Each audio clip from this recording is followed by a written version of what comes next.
on the job firstly, and then I just want to ask both of you then, what has been the guard response both privately and publicly to this issue of the medically supervised centres? Thanks. I think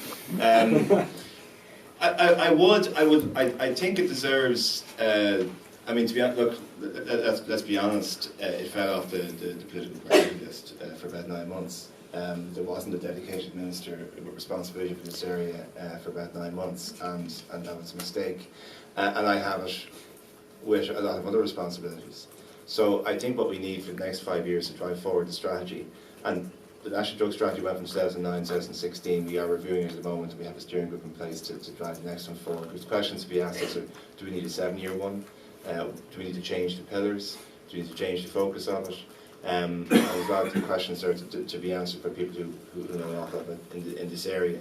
I think whoever comes back into government, I think we need a dedicated minister for drugs and drugs only.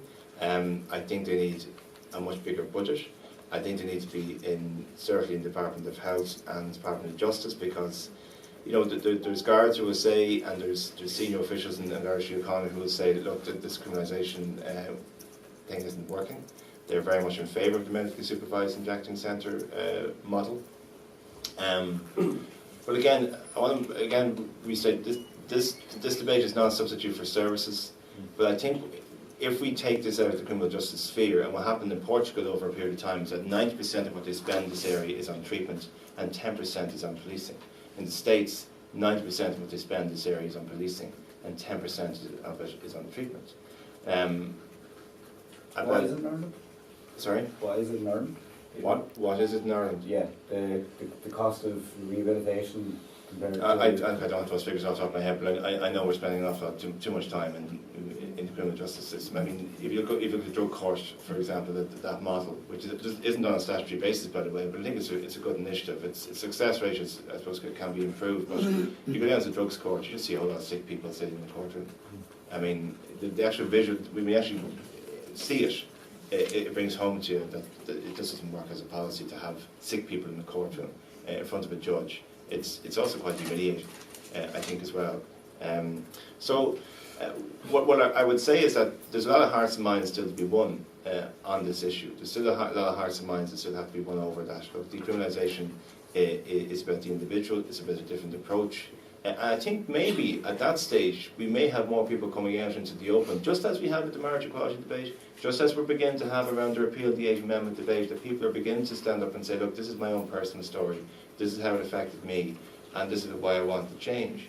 Because maybe it's not so easy for people, in fact I know it's not so easy for people to say, do you know something, I have a drug addiction, or I have a drug use issue, and I want to talk about it, and I want the policy to change, because they're afraid of the stigma and the blame, and their family being stigmatised and blamed because of their own personal situation.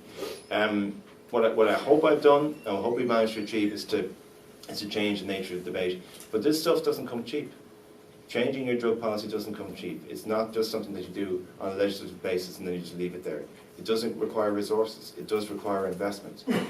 And that you will have somebody saying, there's your man, talk about decriminalisation and the A&E falling apart.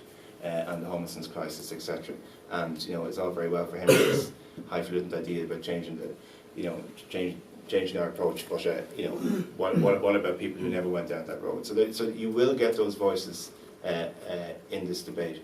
But look, if you believe that what we're doing hasn't worked, and the stats I think stack that up, and you look at other European countries where they've changed their model, well then I think it's incumbent on you to change what you're doing. I had a debate with somebody recently, which you may have seen on Primetime, who said that our approach may save 1 or 2 lives, but not in favour of it. And I think, if it saves 1 life, well then surely it's the way to go. But I think once we take it out of the criminal justice sphere, well then the discussion will come around to resources, to financing, to funding, to investment, to treatment, and to what government is or isn't doing in that sphere, rather than talking about guards and the criminal justice investment. And then it'll actually open up a whole new responsibility for the services that are dealing with this area. Because I know they have a huge amount of tales to tell So that's the Labour Party plan anyway, is to pursue the Portuguese model. But again, there can be nervousness around it because the word decriminalisation needs to be explained so often, and what it means and its implications. Because for some people, there's an assumption that you're just going to open up a head shop at every corner and to be selling heroin to school children, which is not the plan, ladies and gentlemen. Sorry. Can I just touch on the Portuguese model? I mean, we've looked at various models. You look at the medically supervised injection centres in Sydney, and you look at the Dutch model, you look at the Portuguese model.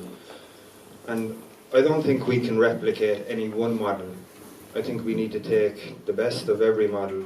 The reality for me is we need an Irish model for an Irish issue and an Irish solution. So, there are merits to the Portuguese model which we should certainly incorporate into an Irish model, and I think that's what we need. We need an Irish solution to an Irish social, I won't say problem because I don't like using that word, but we need an Irish model that's working for the citizens in this state. And I think we have politicians who are determined to create that model. We have the advocacy groups who are determined to help us create that model. And look, criminalisation is not working, and I think that's the key message here. That's the message we need to get out. And whether, I saw the interview on Prime Time where the person that Aodhan was debating said, it may save 1 or 2 lives. That one life could be the life of somebody in this room. It could be my brother's life. And I think that is worth changing policy for, even if it is only one life.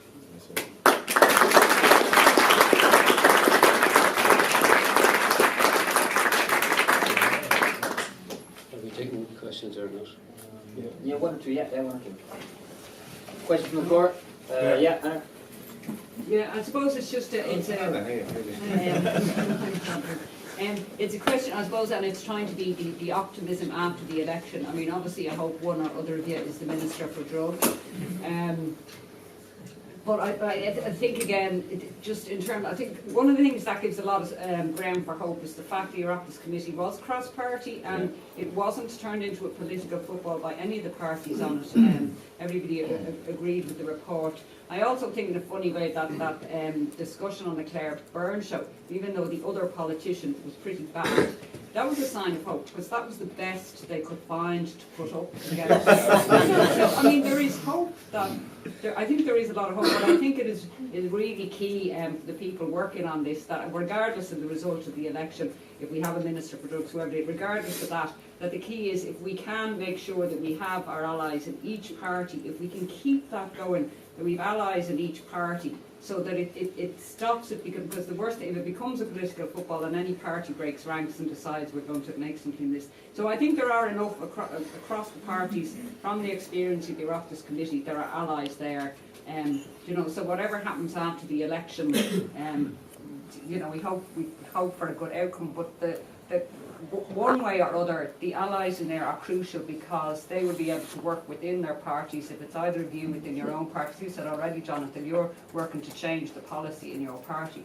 So we, rather than feel, because you've done so much to move on the agenda, rather than feel that if it isn't you that's back there. It might be, but if it isn't, we shouldn't feel that, we've lost our allies, so we that's going to take the momentum out of it. I think it's really key. We say, no, we will still have plenty of allies in there. Make sure we have them in each party and try and get that group to work together as much as we can to keep moving it forward. I think it's really important we see it that way, because that cross-party thing, I think that's huge that we've got that, and we've got to try and build on that and keep that going. I think that's crucial, it really is. I do think that's the opportunity that's there.